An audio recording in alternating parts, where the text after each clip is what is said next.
laki-laki akan lebih sulit diajak ngobrol daripada perempuan. Laki-laki itu cenderung akan dia berusaha mandiri dengan bapak dan ibunya. Maka begitu dia lebih gede, dia akan lebih sulit untuk diajak ngobrol. Hanya saja kalau seandainya dia sudah punya nilai-nilai yang sudah kita install, mudah-mudahan itu bisa jaga dia. Tapi kalau misalnya kita lihat setelah dia kuliah, setelah dia setelah dia SMA, setelah dia kuliah, dia berubah, maka kita harus kemudian tadi mengulang lagi. Gimana cara bisa ngobrol lagi sama dia. Saya paham, saya punya anak paling gede SMA, itu juga sulit. Kadang-kadang yang diuji kesabaran kita sendiri. Karena yang diajak ngobrol lebih ngegas daripada yang ngobrol. Maka ujiannya dua, satu sabar sama diri sendiri, satu sabar sama anak. Tapi kita harus tahu, balik lagi, jadi gini, kita kan sudah belajar bahwa manusia tergantung referensi. Setiap hari anak-anak kita dapat referensi. 8 jam dia di sekolah, kemudian dia pulang sama kita. Pertanyaannya, bagaimana caranya pas dia pulang sama kita bisa memberikan referensi-referensi pada dia, kan gitu. Maka satu, kita bisa ajak ngobrol lagi, walaupun susah tetap ajak ngobrol. Yang kedua, kalau misalnya sudah mentok, bisa kita cariin komunitas.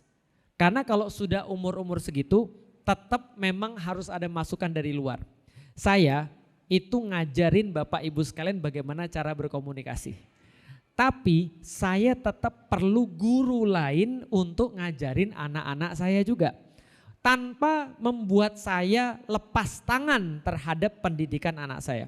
Maka kalau ibu misalnya punya anak laki-laki atau ibu-ibu yang sekarang punya anak laki-laki atau yang sudah punya anak perempuan pas mau masuk SMP, coba cariin komunitas. Misal masjid ini kan ada komunitas, ya kan ya? Ada di sini ada SAM.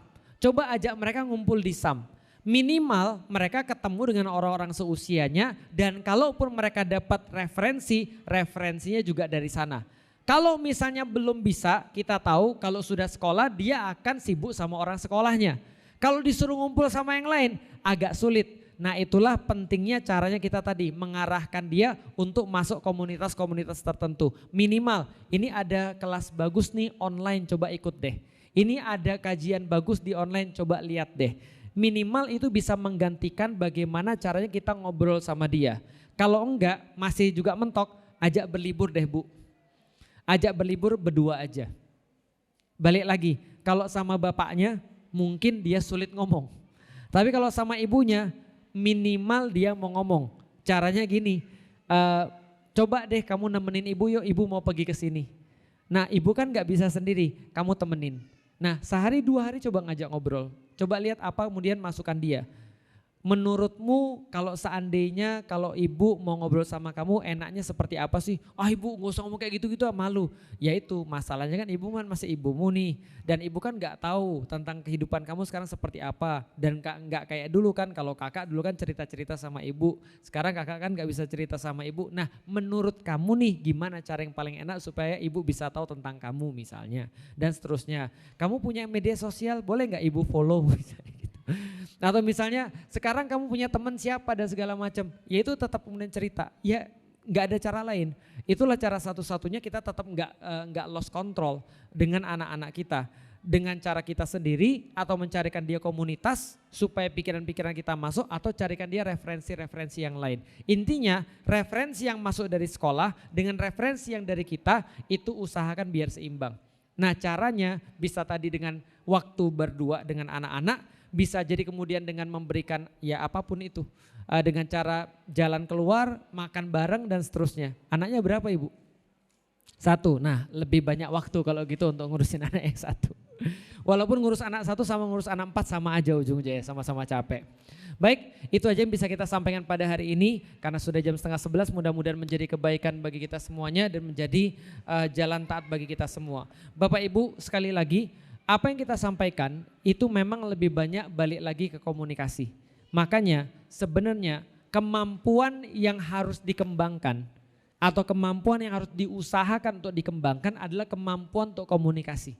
Dan komunikasi itu tentang kita bisa buat orang nyaman sama kita. Kalau orang sudah nyaman sama kita, baru kemudian kita bisa komunikasi. Kalau gampangnya jalannya dulu ada, baru apa yang dijalanin. Komunikasi itu soalan dia percaya, dia aman, dia nyaman. Nah sekarang coba buat keluarga kita, apakah itu suami kita yang mau diajak komunikasi, apakah itu adalah anak-anak kita yang mau diajak komunikasi, harus buat mereka aman dulu, harus buat mereka nyaman dulu, percaya dulu sama kita, baru pelan-pelan kita ajak ngobrol. Saya tahu itu sulit karena itu juga yang saya alami dengan anak-anak saya. Kadang-kadang kita yang gak sabar, kadang-kadang kita yang marah, kadang-kadang kemudian kita yang merasa sedih sehingga kemudian kita nggak mau ngobrol lagi sama anak-anak kita. Kadang-kadang kita gengsi, karena itulah kita nggak mau ngajak ngobrol anak-anak kita. Tapi sekali lagi nggak ada cara lain. Saya tuh kalau lagi putus asa, kalau saya lagi ngajak ngobrol anak-anak atau saya lagi ngajak ngobrol misalnya orang lain lagi putus asa, saya cuma mikir satu, emang saya punya pilihan apa lagi?